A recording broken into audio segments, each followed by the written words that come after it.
আসসালামু আলাইকুম প্রিয় দর্শক, যতই দিন যাচ্ছে নির্বাচন নিয়ে বিএনপি ছাড়া অন্য রাজনৈতিক দলগুলো ধীরে ধীরে যেন তাদের মূল বক্তব্য প্রকাশ করতে শুরু করেছে।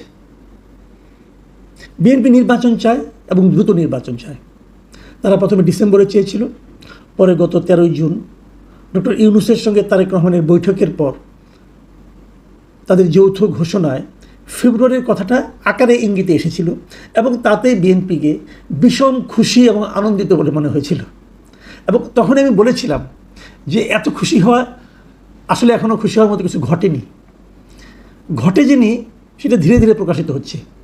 সরকারের পক্ষ থেকে কিন্তু একবারের জন্য ফেব্রুয়ারিতে নির্বাচন হবে এমন নিশ্চয়তা দেওয়া হয়নি। তারপরেও বিএনপি একা একাই খুশি হয়েছিল। আজকে যে ঘটনাটা বলছি সেটা হলো জামাতে ইসলামের একটা স্পষ্ট বক্তব্য আজকে পাওয়া গেল। জামাতে ইসলামের স্পষ্ট বক্তব্যটা হলো যে লালমনিরহাটে জামাতের আমির গিয়েছিলেন একটা প্রোগ্রাম করতে। আপনারা জানেন একদিন আগে লালমনিরহাটের পাটগ্রামে থানা ভাঙচুর হয়েছে মবের দ্বারা এবং এই পুরো কাজটার দায় যে পড়েছে বিএনপির উপর।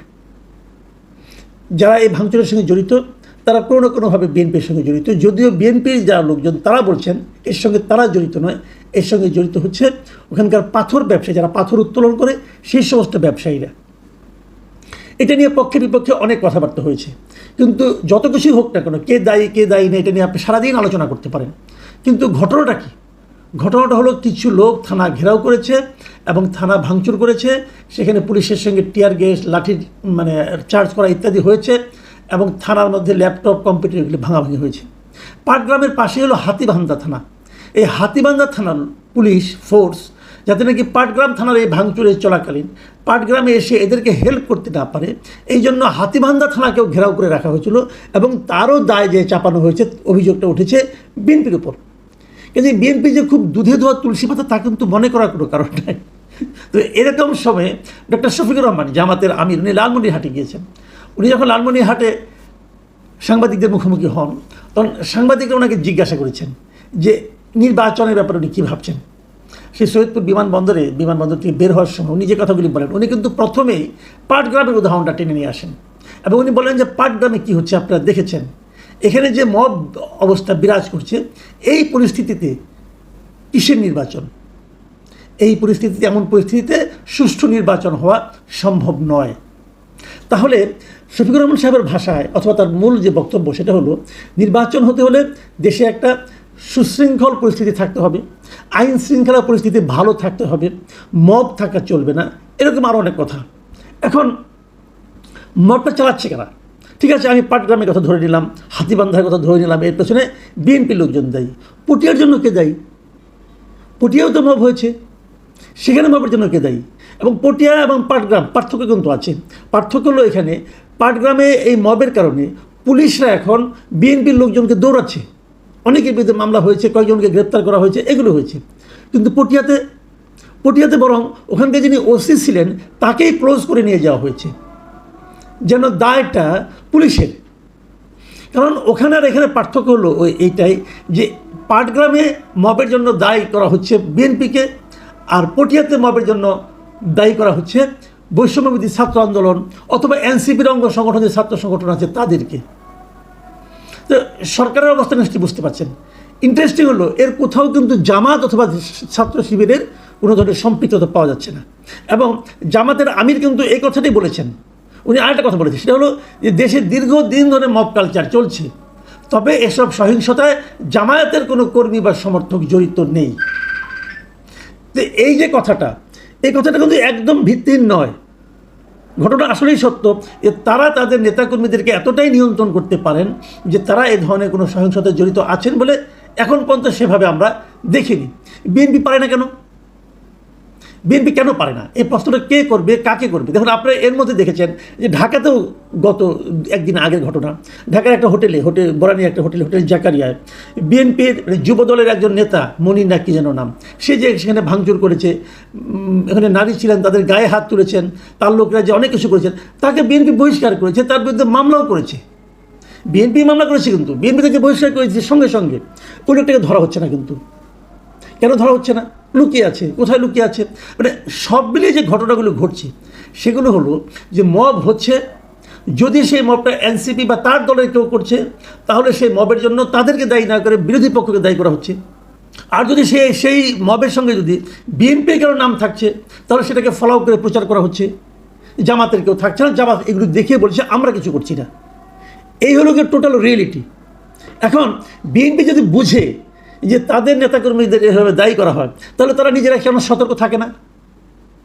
আমি এর মধ্যে একবার একটা জরিপ করেছিলাম যে দেশের বেশিরভাগ মানুষ, এই যে সারা দেশে যে নানা ধরনের প্রত্যন্ত অঞ্চলে চাঁদাবাজি হচ্ছে, দখলদারি হচ্ছে, এগুলির পেছনে মূলত কারা দায়ী? সব জায়গায় কিন্তু বলা হয়েছে যে বিএনপিই দায়ী।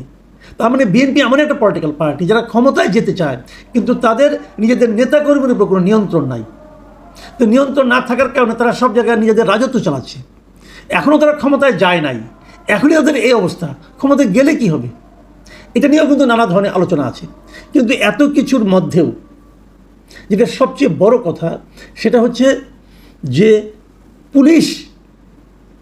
পুলিশের যে মনোবল সেটাকে ধীরে ধীরে ভেঙে দেওয়া হচ্ছে এবং সেটাকে ইস্যু করে নির্বাচনকে কীভাবে পিছিয়ে দেওয়া যায় তার আলোচনা চলছে। এবং সেই আলোচনাটা কারা তুলছে? সে আলোচনাটা তুলছে জামাতে ইসলামী, সে আলোচনা তুলছে এনসিপি, সে আলোচনা তুলছে অন্যান্য বিভিন্ন পলিটিক্যাল পার্টি। মানে বিএনপির নির্বাচন তাড়াতাড়ি হওয়ার যে দাবি, সেই দাবির বিপক্ষে যেন সবাই উঠে পড়ে লেগেছে। কারণ আপনি অপেক্ষা করেন, দেখবেন দুদিন পরে সরকারই বলবে যে নির্বাচনের কোনো পরিবেশ নেই। তো নির্বাচনের পরিবেশ কীভাবে তৈরি হবে? পুলিশকে আপনাকে সক্রিয় করতে হবে। তো পুলিশকে তো আপনি সক্রিয় করেন না। যখনই কোনো মব তৈরি হয় আপনি ওখানকার পুলিশ কর্মকর্তাকে ক্লোজ করে নিয়ে আসেন। তো ক্লোজ করে নিয়ে আসলে এরপরে যাকে ওখানে পাঠাবেন সে কি আর এই মবের ব্যাপারে হবে, কেয়ারফুল হবে? সে কি মবকে থামানোর জন্য অগ্রসর হবে? কে ক্লোজ হতে চায়? কে চায় যে তার চাকরি জীবনে এরকম একটা স্পট পড়ুক যে তাকে ক্লোজ করা হয়েছে? সব মিলিয়ে যে সিচুয়েশনটা সেটা হলো যে নির্বাচন যত বিলম্বিত করা যায় বিভিন্ন ছুতা নাতায় তার এক ধরনের পায়তারা চলছে বিভিন্ন কর্নার থেকে। রাজনৈতিক দলগুলো, বিএনপি বাদে অন্যান্য যে দলগুলো আছে, জামাত অথবা এনসিপি অথবা ইসলাম নামধারী দলগুলো আছে, তারা যেমন নির্বাচনকে পেছাতে চায় তেমনি সরকারও পেছাতে চায়। সরকার মুখে উচ্চারণ করছে না, এরা করছে। দেখুন নির্বাচনের ব্যাপারে কী কথাটা বলেছেন জামাতের আমির। তিনি বলেছেন আগে নির্বাচনের পরিবেশ তৈরি করতে হবে। সেজন্যই আমরা সংস্কারের কথা বলেছি। মৌলিক সংস্কার ছাড়া ভালো নির্বাচন সম্ভব নয়। মানে আগে পরিবেশ তৈরি করতে হবে এবং এই জন্য ওরা সংস্কারের কথা বলেছেন। এই পর্যন্ত ঠিক আছে। তারপরে কি বলেছেন? মৌলিক সংস্কার ছাড়া ভালো নির্বাচন সম্ভব নয়। এখন এই মৌলিক সংস্কার কাকে বলে? মানে কী পর্যন্ত সংস্কার হলে সেটাকে মৌলিক সংস্কার বলা যাবে? এর কিন্তু কোনো ব্যাখ্যা নাই। যতটুকু সংস্কার হলো উনি বলেন না সংস্কার হয়েছে, এটা ভাষা সংস্কার হয়েছে, এটা তো মৌলিক সংস্কার হয় নাই। অতএব নির্বাচন পিছিয়ে দাও, যতদিন না হবে ততদিন আমরা অপেক্ষা করব। কেন? এখানে জনগণ কোথায়? জনগণ কি চায়? জনগণ কি তাহলে ভোট দিতে চায় না? আপনি বলবেন জনগণ ভোট দিলেই সব সমস্যার সমাধান হবে? না, হবে না। ভোট দিলেই সব সমস্যার সমাধান হবে না।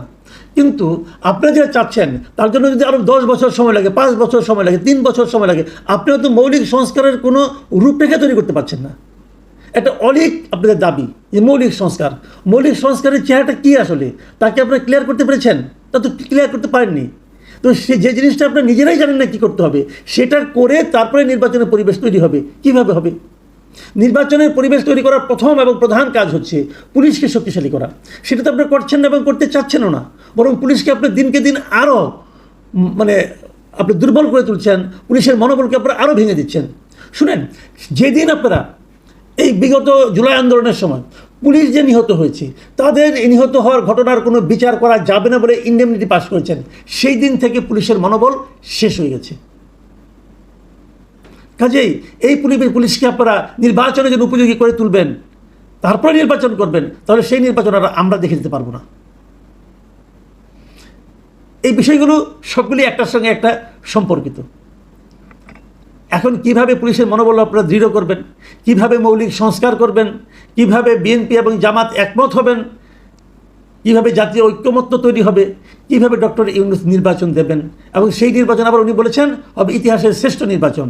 সেই ইতিহাসের শ্রেষ্ঠ নির্বাচন আমরা জীবৎকালে দেখে যেতে পারবো কিনা সেই সন্দেহ নিয়ে আজকে অনুষ্ঠান শেষ করছি। আল্লাহ হাফিজ।